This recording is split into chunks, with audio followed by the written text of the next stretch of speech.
Marketing firm MarketMe, whose government contracts are now under scrutiny, has vowed to pursue all legal options to protect its brand.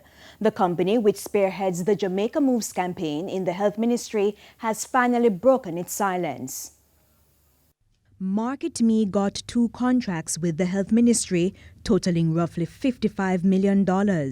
The contracts were awarded using the direct contracting method, and questions have surfaced about whether Health Minister Dr. Christopher Tufton had a personal relationship with a principal of the marketing firm, which influenced the contract.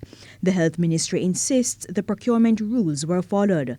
In a release today, MarketMe said they would use all available legal remedies to protect their work and reputation when they are unfairly or baselessly targeted.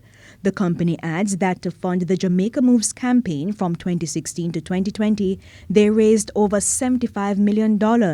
That's more than the value of the contracts awarded by the government for Jamaica Moves. Private sector entities reportedly paid most suppliers directly and not through MarketMe. But what about the revelation that MarketMe owns the intellectual property rights to the Jamaica Moves name and logo? MarketMe says its contracts re Jamaica Moves have expired, and they anticipate that negotiations regarding renewal will treat with all outstanding matters. That includes but not limited to the ownership and rights to intellectual property. And MarketMe has also responded to Sunday Gleaner reports that one of its principals, Lindsay McDonough, resigned from the board of the National Health Fund NHF on February 15, 2017.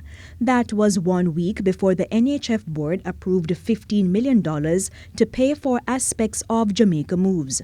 MarketMe says executives have served on public boards in the past, and at no time did any such appointment result in a conflict of interest regarding Jamaica Moves or any other project.